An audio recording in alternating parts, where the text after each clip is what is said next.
حضرت ابو جندل کہتا ہے میں نے جنازہ پڑھا اور اسی مقام پہ جہاں انہوں نے انتظار کیا تھا نا، وہ مقام میں انتظار ان کا مزار بنا، مزار کے ساتھ مسجد بنی، مسجد کا نام مسجد ابو بصیر رکھا گیا۔ انہوں نے اس انتظار میں جان دے دی پر صبر کیا، شکوہ نہیں کیا۔ یارو اتنی شکایتیں، اتنے شکوے، ایک بات میرا اور کرنے کو دل کر رہا ہے۔ ایک صحابی تھے حضرت عاصم بن ثابت رضی اللہ تعالیٰ عنہ، جنگ احد میں نا حضور کے ہاتھ پہ موت کی بیعت کی، جنگ احد میں بیعت کی، سونیا تیرے نام پہ مرنا، ڈٹ کے لڑے۔ سلافہ بن سعد کے 2 بیٹے بدر میں قتل کیے انہوں نے۔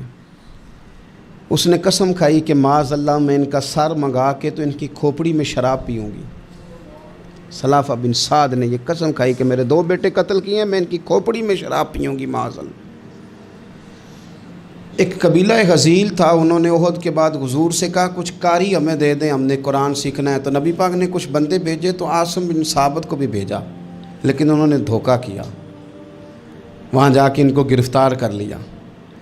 جب گرفتار کر کے مکے والوں کے ہاتھ بیچنے لگے تو حضرت عاصم بن ثابت نے تلوار نکال لی، فرمانے لگے میں کافر کا قیدی ہو کے جینے سے بہتر ہے شہادت کی موت مر جاؤں۔ کافروں کا قیدی لڑے اور فرمانے لگے میرے کمان میں تیر باقی ہے، میں لڑوں گا اور اتنا لڑوں گا کہ تمہیں پتہ چلے گا مجھے لڑنا آتا ہے۔ اور فرمایا میں صبر کروں گا اور صبر کر کے دکھاؤں گا، میں ڈٹوں گا اور تمہیں ڈٹ کے۔ اکیلا بندہ میدان میں ڈٹ گیا، اکیلا۔ جب تیر ختم ہو گئے تو پھر نیزہ نکال لیا۔ یہ بات آپ کو اس لیے سمجھا رہا ہوں کہ کچھ لوگ کہتے ہیں جی میں اکیلا کیا کروں، تو یہ آخر میں یاد رکھیں کہ صبر آپ نے کرنا ہے چاہے اکیلے بھی رہ جائیں، حوصلہ کرنا ہے چاہے اکیلے بھی رہ جائیں۔ اکیلے لڑے، تیر ختم ہو گئے تو نیزہ نکال لیا، خوب لڑے۔ اب اس نے قسم کھائی تھی کہ میں نے ان کی کھوپڑی پہ معاذ اللہ کھوپڑی منگانی ہے، سر منگانا ہے، اور یہ جو لے جا رہے تھے دھوکے کے ساتھ یہ بھی بیچنے لے جا رہے تھے۔ تو جب تھک گئے نا اور چاروں جانب سے جسم میں تیر پہ وسط ہو گئے تو دعا مانگی، اکیلا بندہ اور صبر کا مقام، دعا مانگی، کہا اے اللہ میں نے آخری دم تک تیرے دین کی حفاظت کی ہے، اب تو میرے جسم کی حفاظت کرنا، ان کے ہتھے نہ چڑھ جائے میرا جسم۔ حضرت عاصم بن ثابت رضی اللہ تعالیٰ عنہ شہید ہو گئے۔ کافر قریب گئے جسم پکڑنے کے لیے، گرفتار کرنے کے لیے، سر کاٹنے کے لیے، تو شہد کی مکھیاں آ گئیں، پورے جسم پہ قبضہ کر لیا۔ قریب جاتے تو مکھیاں لڑتی، کہنے لگے پیچھے ہٹ جاؤ، شام ہوگی نا توڑ جائیں گی، پھر ہم سر کاٹ لیں گے۔ شام تک چاروں جانے بیٹھے رہے، نہ کوئی ہوا آئی، نہ کوئی بادل برسا، نہ کوئی طوفان آیا۔ شام کو انہوں نے اٹھانا تھا، ایک ریلا آیا پانی کا، اور جناب عاصم بن ثابت کی لاش مبارک کو بہا کے لے گیا۔ میرے رب نے اس میدان میں بھی یہ بتلایا کہ جو صبر کرے نا رب اس کے جسم کی بھی حفاظت فرمایا کرتا، کہ جسموں تک کی آخری دم تک اللہ کی مدد ان کے سامنے حال رہتے۔ ربنا افرغ علینا صبرا وثبت اقدامنا فانصرنا علی القوم الکافرین۔ آخر دعوایا ان الحمد للہ رب العالمین۔